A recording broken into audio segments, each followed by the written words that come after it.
ভালো লাগা, কারণ আমার হয়তোবা কর্মী ছিল না, যারা ছিল সবাই আমার সাবেক, আমার সিনিয়র ভাইয়েরা আছেন, আমার ব্যাচমেটরা ছিল, আমার ছোট ভাইয়েরা অক্লান্ত পরিশ্রম করেছে, দিন রাত এক করে পরিশ্রম করেছে, তারা শহীদ মিনারের মাঠে ঘুমাতে হয়েছে।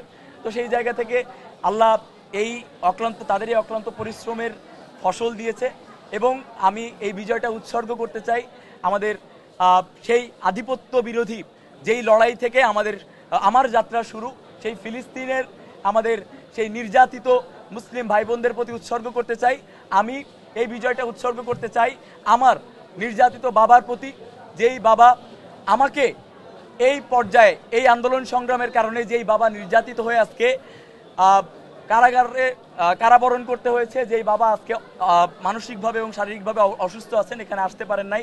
আমি এই বিজয় উৎসর্গ করতে চাই আমার মাকে, যিনি জুলাই গণঅভ্যুত্থান থেকে প্রত্যেকটি সংগ্রামে যিনি নীরবে নিভৃতে আমাকে পরামর্শ দিয়ে গিয়েছেন, যিনি একজন আনএক্সপেক্টেড পলিটিশিয়ান আমার জীবনে, যিনি প্রত্যেকটা পদক্ষেপে আমাকে পরামর্শ দিয়ে আজকে এই পর্যন্ত নিয়ে এসেছেন।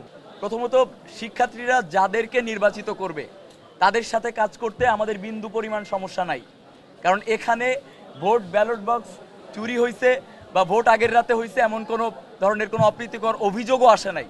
তার মানে শিক্ষার্থীরা যাদেরকে চাইছে তারাই এই জায়গায় আজকে আসছে।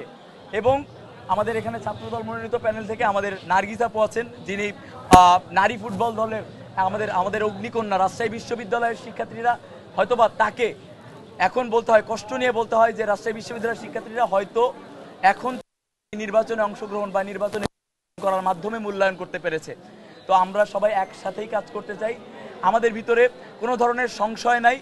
আমরা কোনো দলীয় পরিচয়ের বাইরে গিয়ে একসাথে ইনশাল্লাহ শুধুমাত্র একটাই পরিচয় হবে, রাজশাহী বিশ্ববিদ্যালয় কেন্দ্রীয় ছাত্র সংসদের ভিপি, রাজশাহী বিশ্ববিদ্যালয় কেন্দ্রীয় ছাত্র সংসদের জিএস, এজিএস এবং অন্যান্য পদ, এর বাইরে কোনো পরিচয় ইনশাল্লাহ আমরা এই কাজগুলো হবে না আর কি।